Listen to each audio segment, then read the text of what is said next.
Happy Tuesday, everybody, and welcome to a special Thanksgiving edition of the Lions Grid. Of course, the Lions will be playing this Thursday, this Thanksgiving, taking on the Green Bay Packers. So, with that in mind, we're coming to you a couple days early. Short week, gentlemen. Jeffrey and Joe, thanks for both joining me here today. How are you guys doing?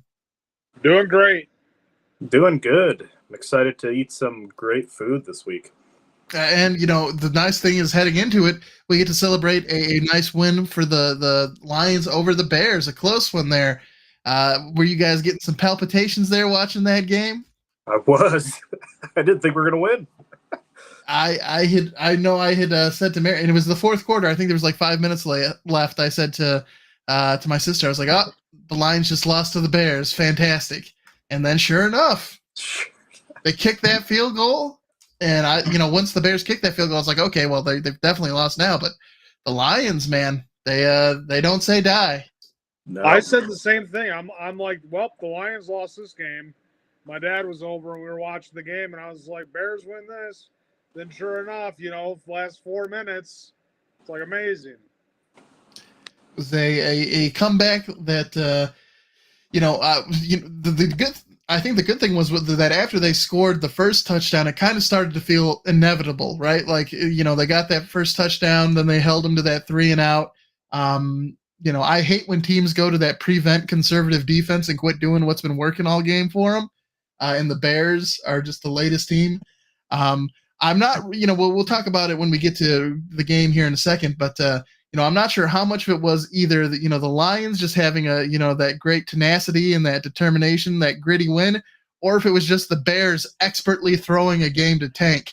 I'm not, there's might be equal parts in there because that just I haven't seen that before out of a team, and the Bears just they just seem to give that one away. But before we dive in and take a closer look at the game, we'll of course start off like we always do. We'll go ahead and grind the grid here and take a look at what happened in Week 11 across the NFL.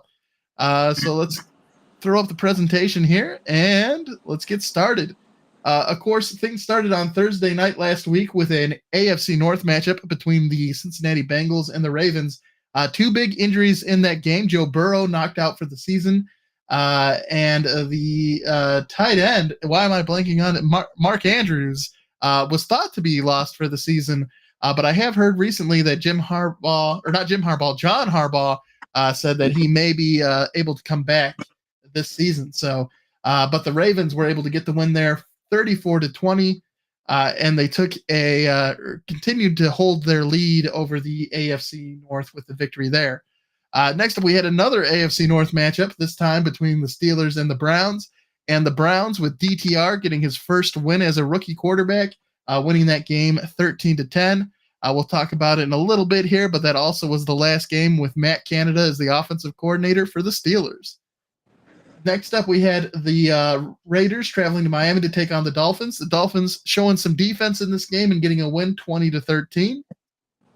And then, of course, we talked about it already, but the Lions, the Cardiac Cats, getting the 31-26 win over the Bears at home. Jacksonville got back on track with a 34-14 victory over their AFC South rivals, the Tennessee Titans. The Packers getting a win at home against the Chargers, 23-20. The Cardinals traveled to Houston to take on the Texans, and they lost that game 21-16. C.J. Stroud had a strong day, but he also had 3 interceptions. So kind of curious there that the Texans were able to hold on and win, but they are starting to look like a team to watch there in the AFC South alongside the Jaguars. The Cowboys have yet to beat a team with a winning record, but they beat the bad teams, and they beat the Panthers on the road 31-10. In NFC East matchup, the Giants sweep the Commanders this season 31-19, beating them in Washington. Really weird there because the Commanders always seem to do a good job against Philadelphia, but they don't seem to show up against the Giants. The 49ers continuing their winning ways, winning 27-14 against Tampa Bay.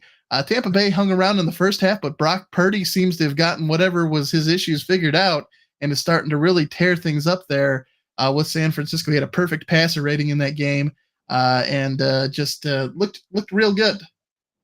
The opposite of looking real good was the Jets, who traveled to Buffalo to take on the Bills. might be the last time we see Zach Wilson behind center for the Jets. They lose that game 32-6. It was also the first game with new offensive coordinator. I forget his first name. I think it's Joe Brady is the new offensive coordinator for the Bills. Yep, that's correct. Yeah, they look good in their first game with the new OC there. And then in a surprise win, the Rams with Matt Stafford coming back sweep the series against the Seahawks, getting a 17-16 victory against Seattle. On Monday Night Football, Broncos country, let's ride. We got the 21-20 win. Russ cooked up a victory there. And then a fantastic potential Super Bowl preview of a game. On Monday night, we had the Eagles and the Chiefs. And the Eagles, Jason Kelce finally beating his younger brother, Travis Kelce, in the NFL. 21-17 there. Philly was your winner. Excuse me. And then coming one of the last, this was one of 3 bye weeks that remain.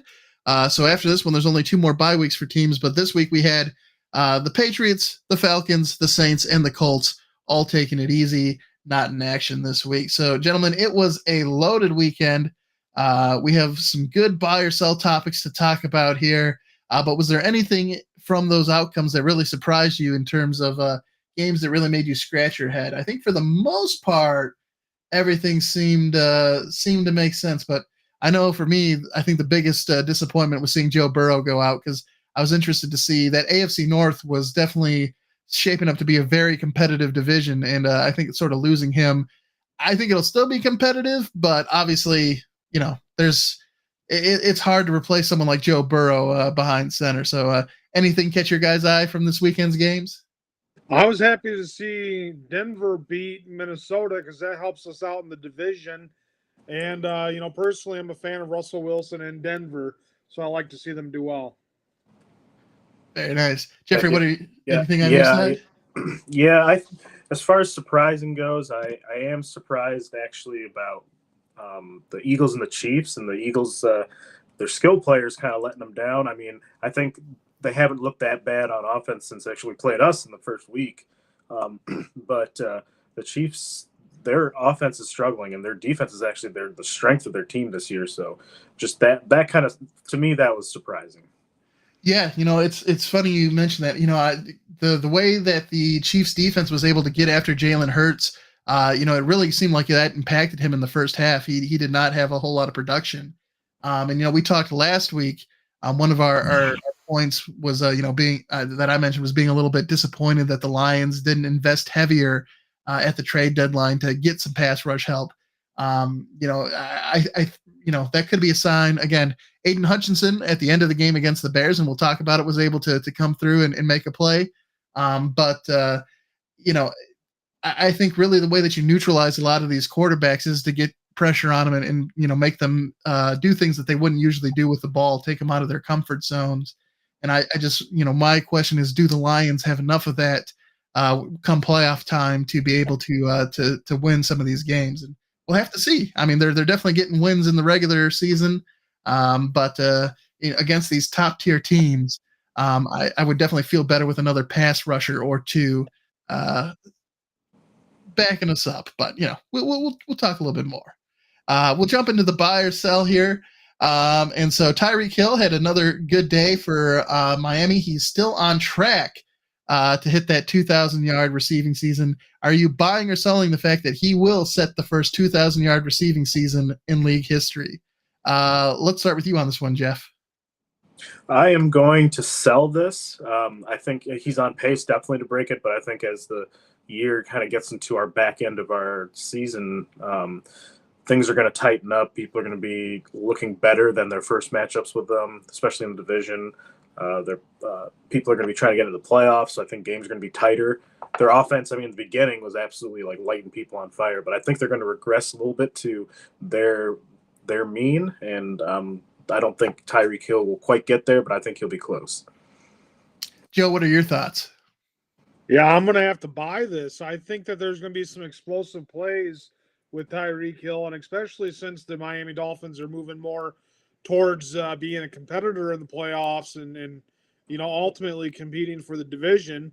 I think they're going to have the opportunity to make plays, and he's the fastest wide receiver in the NFL.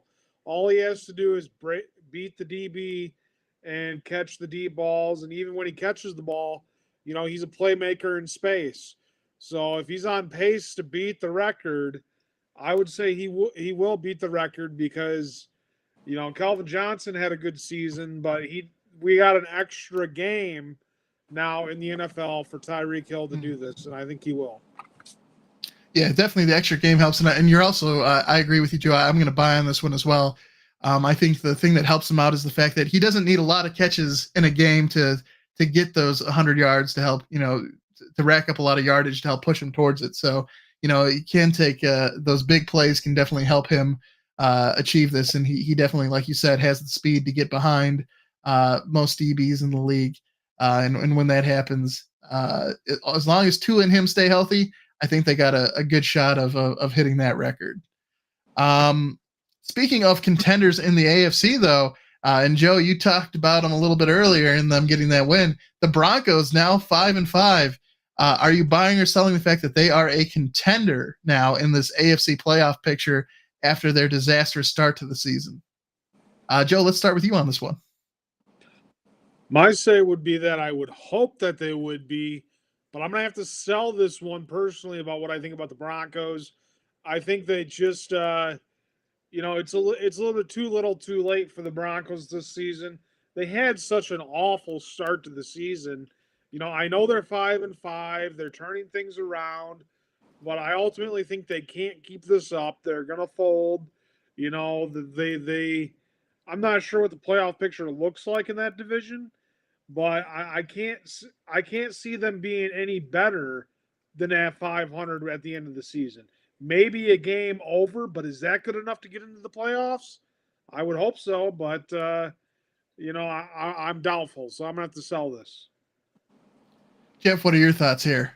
I'm also going to sell this. I think right now they're definitely by record in the playoff picture, but I'm with Joe. I don't think they can sustain this success. I mean, the past two games where they won, they were afforded a lot of opportunities on offense to get to kind of break either the tie or the lead, and it took them a while, and it looks ugly. And I don't think they're going to keep getting all those chances like they have been.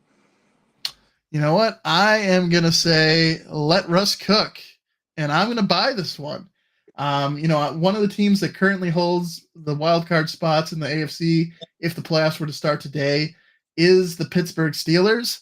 I don't think the Matt Canada offensive coordinator switch is going to be enough to help them hold on to that position. And so the Broncos are currently the second seed in the AFC West. They are currently the number 10 seed in the AFC overall. I think there's definitely an opportunity. And so, when we're just saying that they're a contender, I definitely think they have a good chance of making it into the playoffs. And I think the nice thing is for them, if they just do take care of business and win their games, I think they'll make it. So I don't think they're necessarily, dependent on somebody else at this point to get them into the playoffs, which I like. Anytime your future's in sort of your hands, that's a good thing. So we'll see what they do. Helping them out in that hunt for the playoffs, though, is what I'm going to label the new SOL, the same old LA Chargers. Are you buying or selling, gentlemen, here that the Chargers will miss the playoffs despite having one of the best QBs in the league and the third highest paid defense in the NFL? Do you think the Chargers can make it this year? Jeffrey, what are your thoughts? I do not think they're going to make the playoffs this year. Their offense is Justin Herbert is playing out of his mind, but the defense can't stop anybody. They're in all these one-score games all the time. They always seem to either make some kind of mistake or fall short in heartbreaking fashion. Very similar to the Lions, actually. It's kind of interesting. They're kind of where we were about 5 seasons ago, before the Matt Patricia stuff happened, kind of thing. But I think Brandon Staley is very much on the hot seat. He was very defensive at his post-game press conference because they've been losing all these games, and he's supposed to be a defensive-minded coach. But like you'd mentioned, they have the highest-paid defense in the league, and they can't stop a cold. So I'm going to have to sell this. They are going to miss the playoffs. And just before, Joe, we turn it over to you, we had Top852, Mr. Nicholas Thompson, as we know on Twitter, chiming in with about the Denver chance. Their schedule is tough. Matchups with the Jets, Dallas, and Baltimore. He could see him squeaking in, and then the Browns and the Steelers currently in there in the playoffs. So, Joe, what are your thoughts here about the Chargers? Do you think they are the new SOL? Do you think they're going to miss the playoffs despite the talent on that team? Yeah, I think the Chargers are going to miss the playoffs because they've had Drew Brees, they've had Phillip Rivers, now they have Justin Herbert. You know, from San Diego to LA, you know, all we ever see these Chargers do is play medium par football. You know, they're not always the worst team in the league. They're not the best team in the league ever. You know, they're always right around 500, and they're not a competitor in the playoffs when they get in. They're always there in the mid to late season. But, you know, it's just a franchise that can never make the ultimate push to win divisions, to make playoff runs. Something's got to change for them to be more competitive. They have talent, but they will miss the playoffs. So I'm going to have to buy this fact that they will miss the playoffs.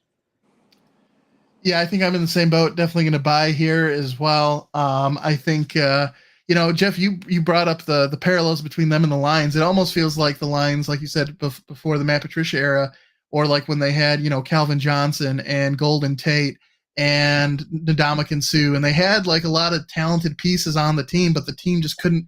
They'd always just find ways to lose games. Matt Stafford, you know, and so yeah, I think they're quickly becoming a team like that, and I think they definitely could do with a regime change. And if they've learned anything from the Lions, skip going for the former Patriots coach, head straight to the former player, because their leadership seems to be a lot better and might help you turn things around quicker. Because, although the rumor has it, I don't know if you've seen it, that allegedly the top landing spot for Bill Belichick is supposed to be L.A. So unlike the other teams that have gone out and got one of his acolytes, maybe the Chargers go out and get the man himself and install him a head coach. I'm sure that'll work out fantastically.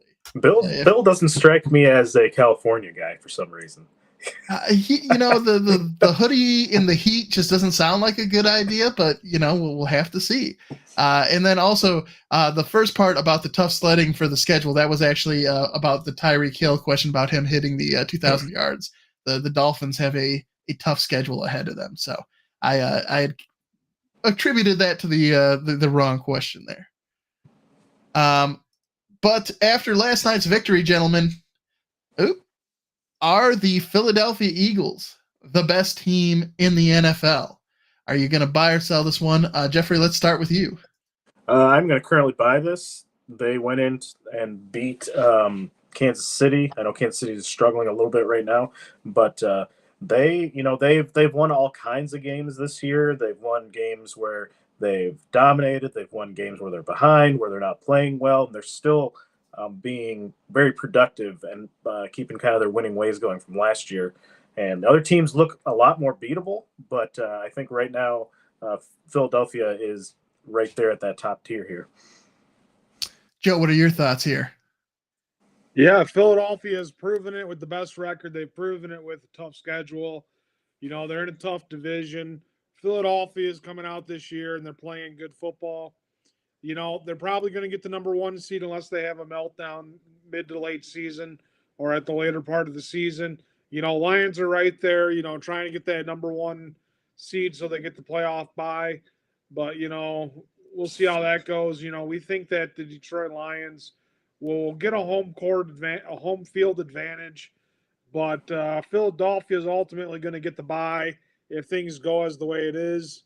I think that you know, they are the best team in the NFL. That's a buy.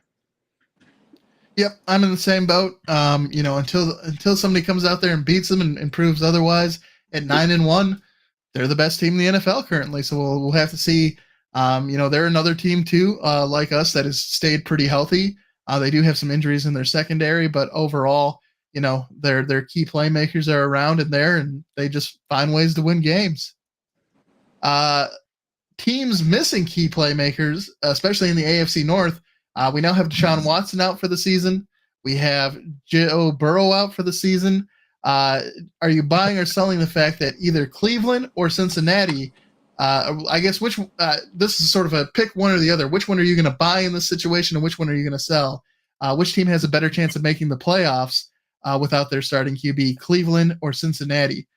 Joe, which one of these two teams are you going to buy, and which one are you going to sell? Cleveland, because they've proven they can win without their starting quarterback. Cincinnati's all Joe Burrow all the time. Like when Joe Burrow was out at the beginning of the season, they were like, oh, they're not going to win without him. Deshaun Watson's been out numerous times for Cleveland, and Cleveland has come away with some victories. So if any team of the two in Ohio is going to come out and make the playoffs, it's going to be Cleveland. Yeah, I'm in agreement with you there. I think I'm going to buy Cleveland as well and sell Cincinnati. I don't know too much about Cincinnati's backup QB, but Cleveland's defense right now is definitely leading the way for them. And so I would expect that out of the two of them, if one of those two teams can, and of course they beat Baltimore too, and both teams recently playing Baltimore. Cleveland was able to get a victory. Cincinnati lost that game when Joe Burrow got knocked out. So I'm gonna go with Cleveland as well on this one.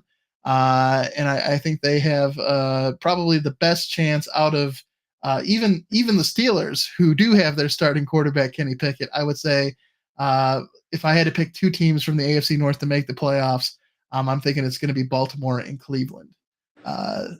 It's what I'm sort of thinking there. And we have Jeffrey back here. Jeffrey, can you hear us? Oh, he's not quite back yet. So we will go ahead and we will move on to the next question here, Joe.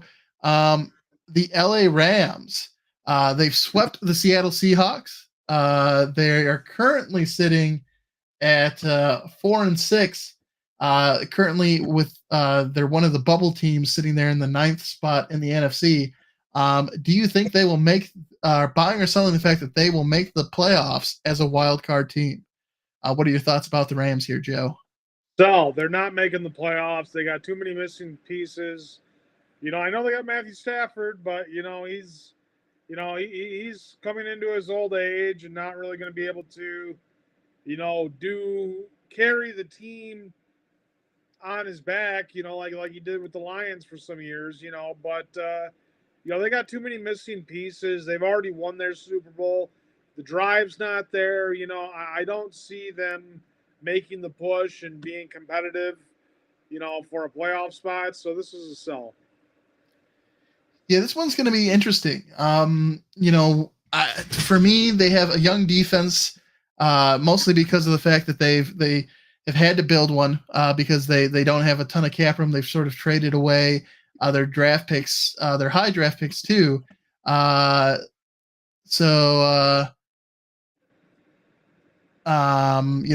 not a ton of stuff going on, I guess there's not a ton of, they don't have a ton of high draft capital spent on that defense, but they're just finding ways to get things done. And the fact that they swept the Seahawks, of course, gives them an advantage in that playoff race. But it may be one of those things where if they can just continue to win games, of course, we right now, two of the teams holding wild card spots are Seattle and the Vikings. And of course, we have to play the Vikings twice in the remainder of the season. Seattle, I know they have to play the 49ers at least one more time. So depending on what happens with the Vikings and Seattle throughout the course of the season, if the Rams can just continue to win games, they may have a shot at just sneaking in there. So a team to keep an eye on, but I'm definitely not going to come out here and guarantee a Matthew Stafford playoff berth. But certainly sweeping the Seahawks gives them a fighting chance, which is not something I would have thought just a few weeks ago. Jeffrey, can you hear us? Can you You coming through now?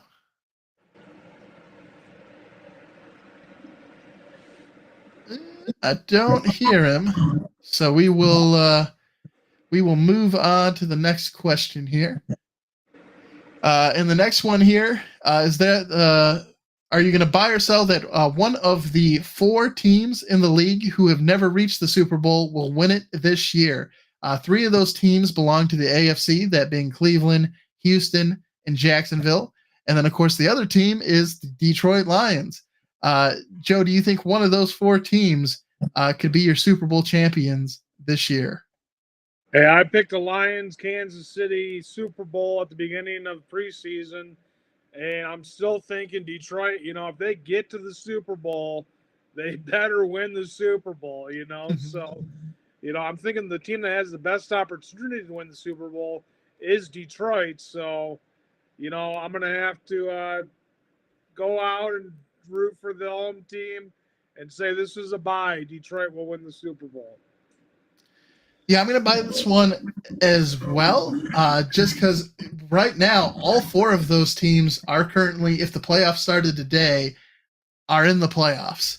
So just by numbers, they got a good chance of getting there and having an opportunity. And I would love to see Cleveland, Houston, or Jacksonville there for the AFC more than I'd like to see the Ravens or the Chiefs there. So hopefully for Detroit's sake, you see one of those other 3 teams. But I definitely, I'm going to buy this one as well. I'm feeling optimistic. Jeffrey, what are your thoughts here? Do you think we'll see one of the 4 teams, Cleveland, Detroit, Houston, or Jacksonville, win their first Super Bowl? Yeah, I got to go with Joe. I got to root for the home team here. If we get there, we better win this. But I don't see the other people making a deep run like we can. Jacksonville has been playing well these past couple of weeks, and I think they are an AFC kind of dark horse, but I don't think they'll end up getting in their way. I'm drinking the Kool-Aid. It's going to be Detroit. Well, let's stick with that Kool-Aid here, and let's talk about NFC North titles. Of course, right now the Lions are our king of the North. We're sitting on that frozen throne.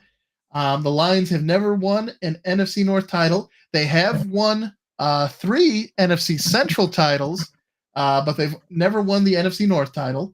Do you think this is the year, gentlemen? Is this the year the first NFC North title comes home to Detroit? Joe, let's start with you on this one. Yeah, so if we're doing the percentage of chance to win the NFC North title, it's sitting at about 94 to 96% in Detroit's favor to win the NFC North. I can't see them having a meltdown.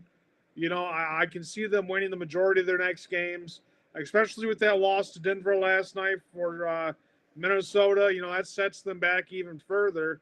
So it's like, okay, unless they have a total meltdown at the end of the season, they'll not win the division. But they have 8 wins. They're playing a Green Bay Packers team they should win this week. They'll have 9 wins. That's what they had last year, all of last year. There's still 5 games to go at least. They're going to win the division. Bye. Jeffrey, what are your thoughts? Are you buying or selling the Lions NFC North title? I'm absolutely buying. Minnesota does scare me a little bit, but Denver did us a solid. Russ cooked a delicious meal for us last night. I think we are going to win this thing, and I think we will wrap it up before the Cowboys game. Yeah, it's nice to have that little bit of extra breathing room there with that Minnesota loss. And yeah, I think the Lions as well. I'll buy. They should win the NFC North title, and would definitely be disappointed if they did not. So next up, this was all over the NFL Red Zone and Good Morning America or Good Football Morning or whatever the NFL calls their NFL Network calls their morning football show. But from the Lions subreddit, the nickname Rhythm and Bruise has shown up for the Lions backfield. Are you guys buying or selling that? Do you like the Rhythm and Bruise instead of the Thunder and Lightning or any of those other sort of traditional nicknames? Do you like the Motown flavored Rhythm and Blues? Jeffrey, what are your thoughts there? I love it. It's very much Detroit. I'm always a fan of puns and wordplay. I think it's awesome. I'm buying it. Joe, what are your thoughts about the Rhythm and Bruise? Yeah, I'm buying it too. I can't think of anything else. That best suits the backfield's duo. if you look at Jahmyr Gibbs, he's got rhythm, and the bruise, the ground and pound is David Montgomery, so they fit the mold of the rhythm and blues. And we got Top852 staying with us here. He's buying that NFC North win for the Lions all day, every day, and is also a fan of the rhythm and bruise. And I'm not going to break away there either. I think it's a nice, I think anytime you can have one of those nicknames and have it be like match up with the city too is fantastic. So I am also a big fan of the rhythm and bruise. Next up here, gentlemen, are you going to buy or sell Jameson Williams McDouble with the Oreo McFlurry? That's his McDonald's order of choice. He gets his McDouble, then he spoons some of that Oreo McFlurry onto the patty. Are you going to buy or sell that? Is that something you'd like to try? Joe, let's start with you. That's a sell for me. I mean, ice creams and McDoubles do not mix. I mean, if you're going to have one, enjoy the one that you have when it best fits your appetite, but don't be mixing McDoubles with Oreo McFlurries. Mm-hmm. Joe or Jeff, what are your thoughts here? Are you going to be trying this anytime soon? This is worse than betting on a non-NFL game. He should be suspended for 4 games for even eating this kind of stuff. I'm absolutely selling it. That's disgusting. Looking like he could be a great talent, young talent, but I'm not buying the McDonald's Oreo. That's just gross. Yeah, I'm not going to buy it either, but to play devil's advocate, I know some people out there do the Frosty and fries. This is a little bit more of an extreme version of that, but I suppose it all ends up in the same place anyways. But yeah, I don't know if I want my McDouble top there with the McFlurry. We have Thompson 852 saying he'd buy it once, and then we have Miss Hillary Hacker that's the worst. Raymond here chiming in with is it worse than the mayo in the coffee? Mayo in the coffee is awful. Yeah, I definitely I do the McDouble I think before I would do the mayo in the coffee. If Will Levis wins me my fantasy league, I'll do it. And then Nick also brings up a good point that the McFlurry machines are usually down too. So, depending on when you go there, you might not have to worry about it. All right.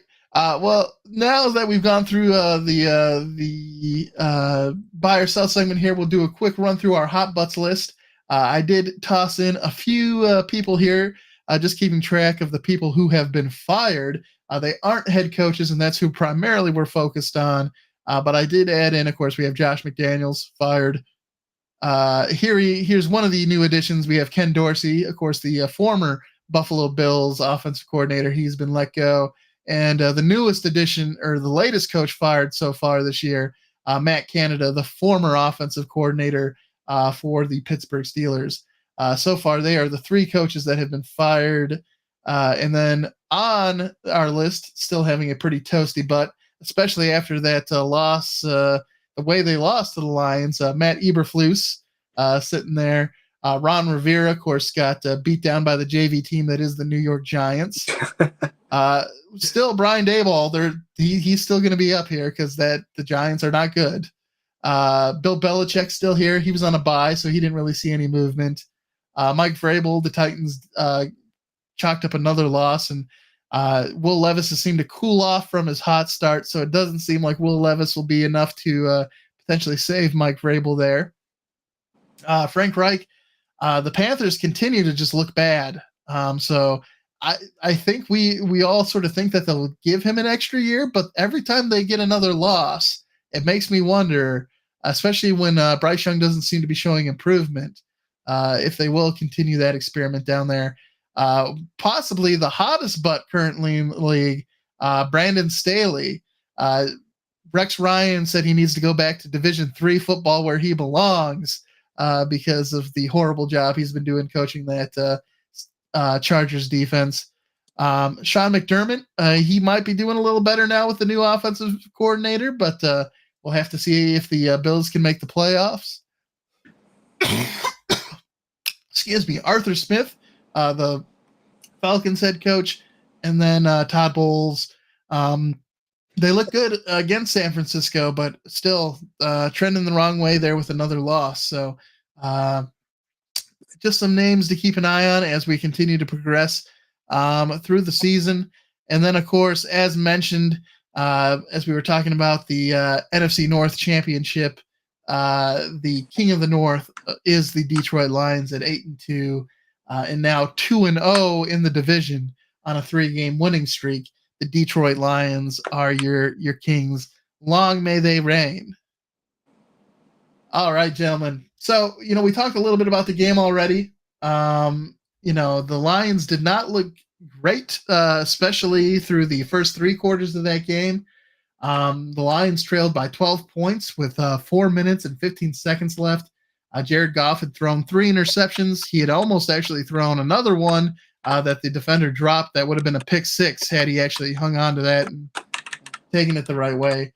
But it almost felt like that moment when you're like playing a game of Madden and you're going up against an opponent that's much better than you, and they've been sort of letting you hang around, and then all of a sudden they take that controller and they just lean forward and they just bring the hurt, because the Lions in that 4 minutes and 15 seconds scored the 2 touchdowns. They got the 2-point conversion. They were able to get the strip sack fumble to end the game.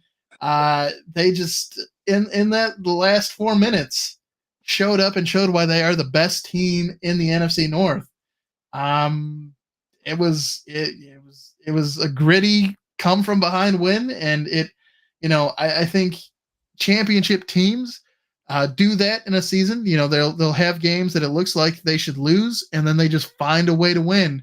And that's what the Lions did in the last 4 minutes of that game. They found a way to win and really took it to the Bears, even though they had been struggling the previous 3 quarters of that game.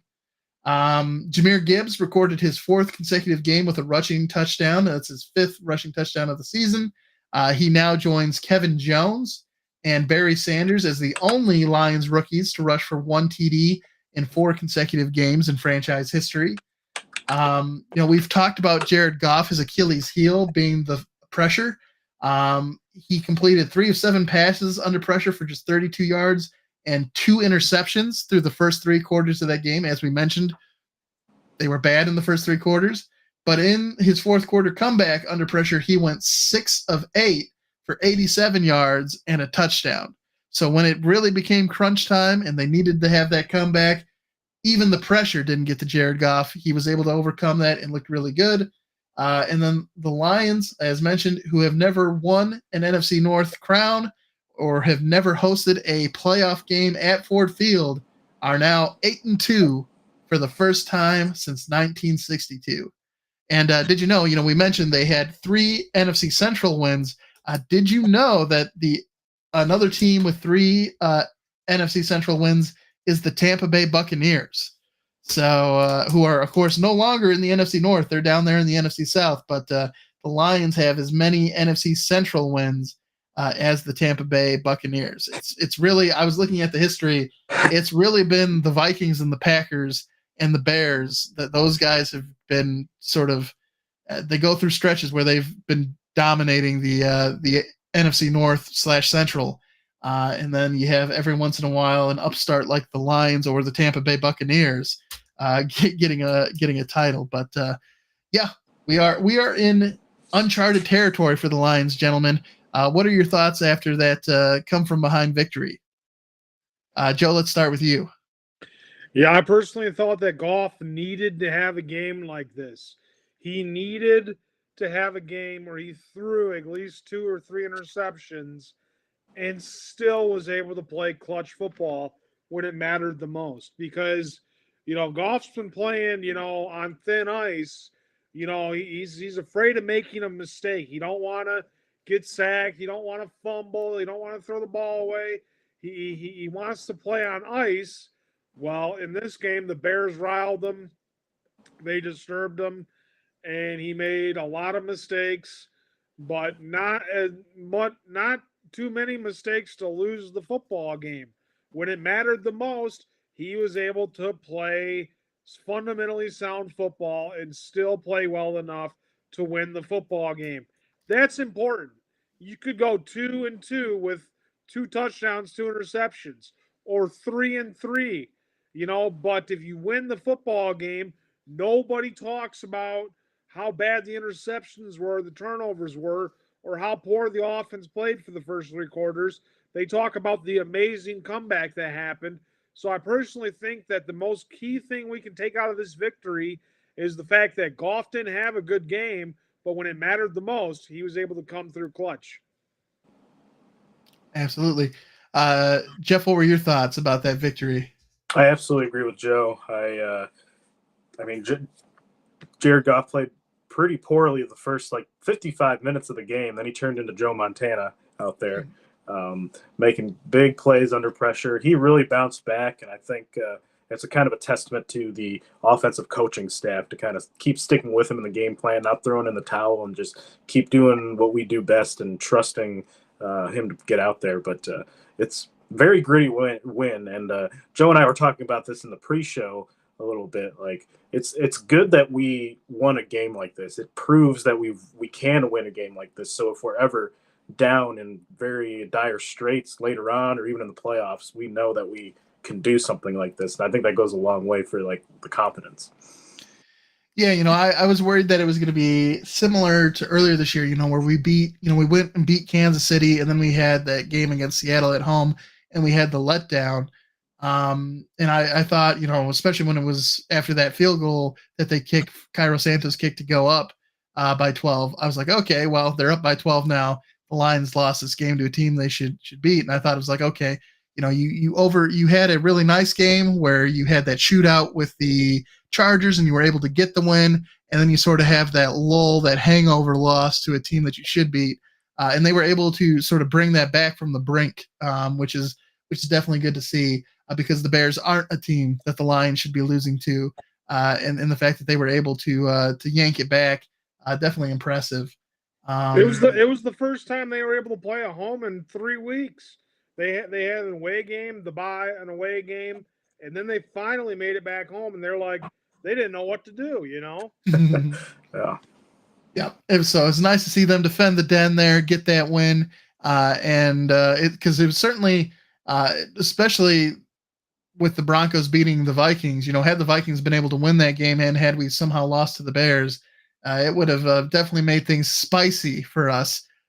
So it's nice we were able to get that win, able to get that breathing room, and I think certainly we control our own fate. It's going to be interesting to see what happens when we play the Cowboys later on this year. I'm really interested to see that game because the Lions are kind of in a similar boat to the Cowboys, where most of our wins do come against teams with losing records. We have beaten the Chiefs, so that's definitely a nice feather in our cap that the Cowboys don't have. But the Cowboys are certainly looking for some wins against teams with winning records, so it'll be interesting to see how we stack up against them. I'm kind of excited for that game.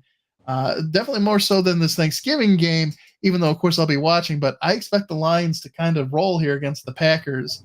I know the Packers were able to beat the Chargers, but I think that was more about the Chargers than it was about the Packers. But, we'll see. Gentlemen, it's time for our champ or chump picks for the week. For this week, I'm going with the Lions' 2-minute offense, and I have to specify their 2-minute offense because, as talked about, they were not good for the majority of that game. But when they were doing their 2-minute up-tempo offense at the end of the first half and at the end of the game, they scored multiple times, right? Goff was 17 of 21 for passing with 188 yards and 2 touchdowns and a 2-point conversion, and David Montgomery ran in that 1-yard touchdown. So they got 3 of their 4 touchdowns in those 2-minute situations. We were really good there. The rest of the time, the offense wasn't good, but my champs, the 2-minute offense for the Lions, and my chump is, for the first time, I'm going outside of the Lions, and I'm going with Zach Wilson. Is the Zach Wilson era as the New York Jets QB is coming to an end. He got benched for Tim Boyle in the third quarter. Tim Boyle is supposed to be starting this next week against the Dolphins. He's gone. I think it's so, Aaron Rodgers is trying to rush back. I think last I heard he was targeting like December 24th for his return, a Christmas Eve return. But I think Zach Wilson has just, that offense has looked, and it's not all his fault because that offensive line is bad, but I think they are just so bad that I don't even know why Aaron Rodgers would come back this season at this point, because I don't think they're making the playoffs. So Zach Wilson, my chump. Jeffrey, who's your champ? Who's your chump? Yeah, I always tend to go outside the Lions for these. I don't know why. It's just been a trend. But both of mine are NFL-wide champs and chumps. My champ is Jeffrey Simmons, the defensive tackle for Tennessee. He caught a touchdown pass as a defensive tackle in a game, gave us a thick 6, and I'm always a fan of those. So he's my champ of the week. The my big guy tutties, nice. Yes. And my chump of the week is the Kansas City Chiefs receiving core. It wasn't just MVS out there dropping balls. Patrick Mahomes finally was able to uncork some great passes to get that team in position to win. And his receivers just absolutely let him down. So I'm giving them my chumps of the week.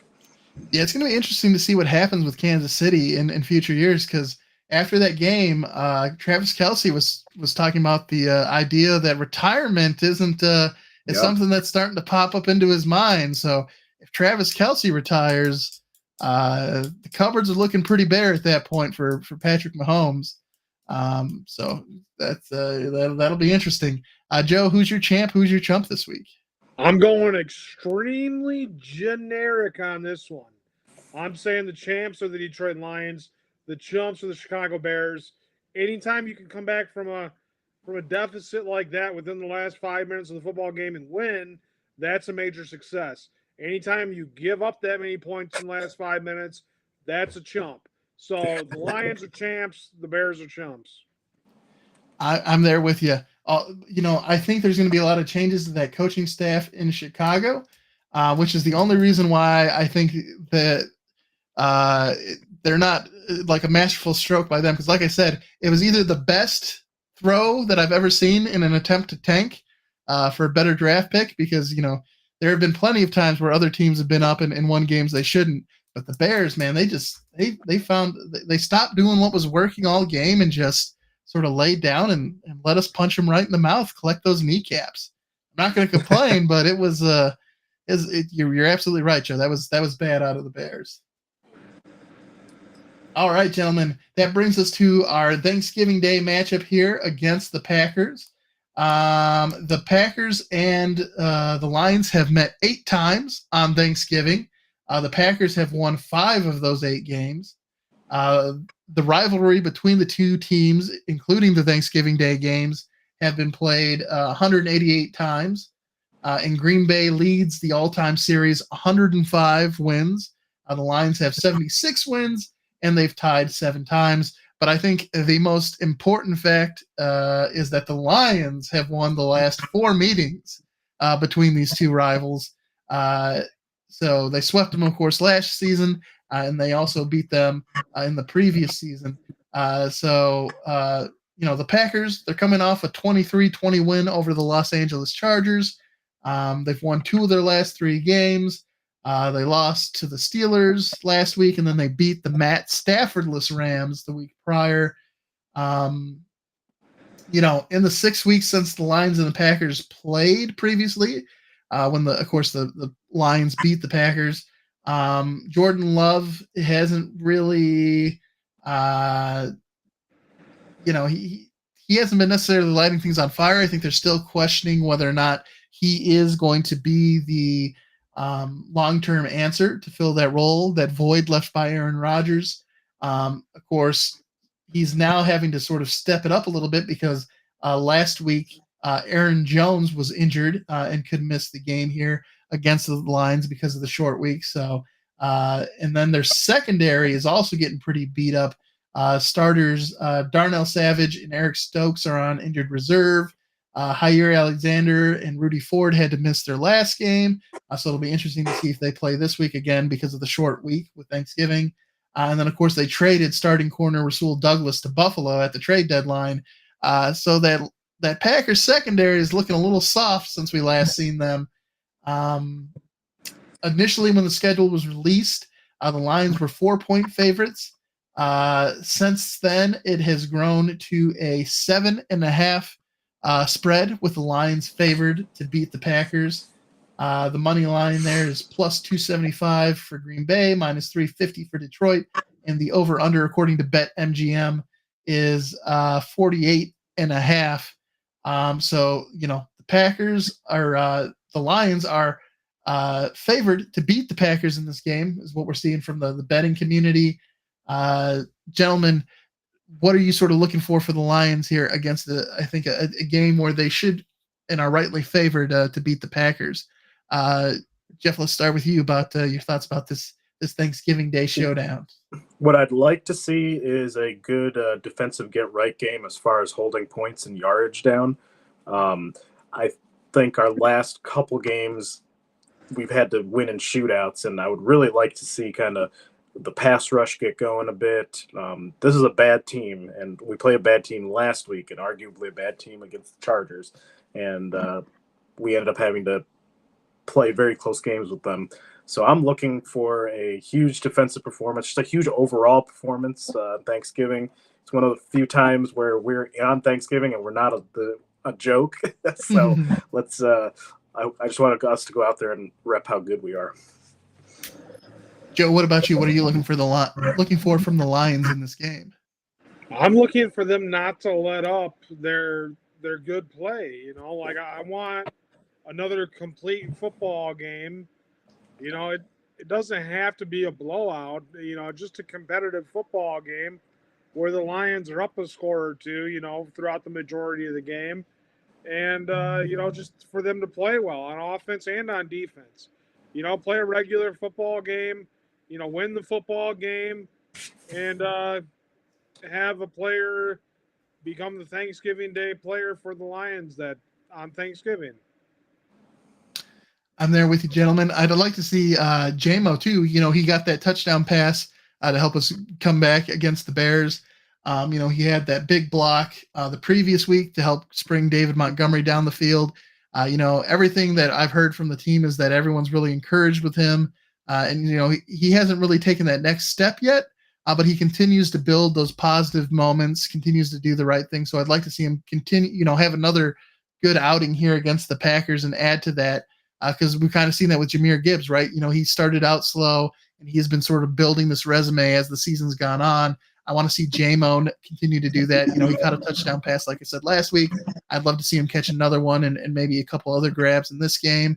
I'd also like to see, Sam Laporta has had a great season, but it feels like the last couple of weeks, he's had a couple of big plays here and there, but just see him become a little bit more consistent of a contributor. See them, maybe it's just because defenses are trying to take him away, but I'd like to see just his usage just go up a little bit.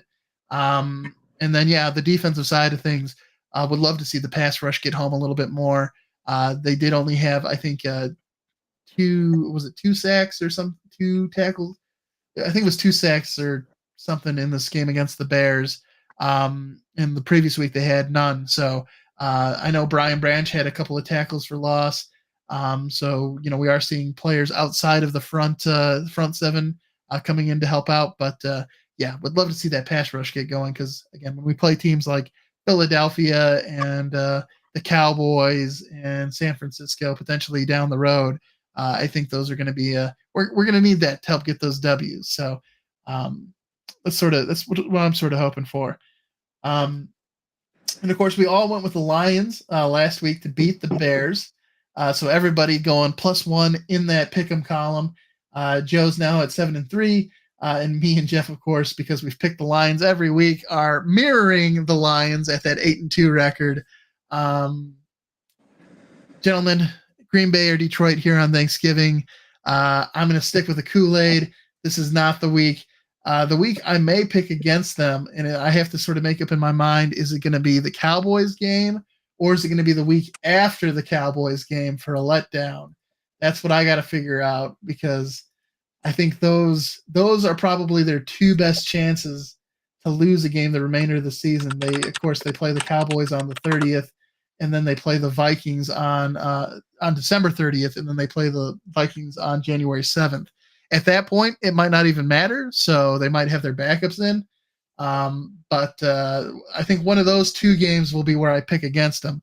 So I'm picking the Lions in here. Is what is the long-winded way of saying I'm going with the Lions in this one. Joe, who do you have? Green Bay or Detroit?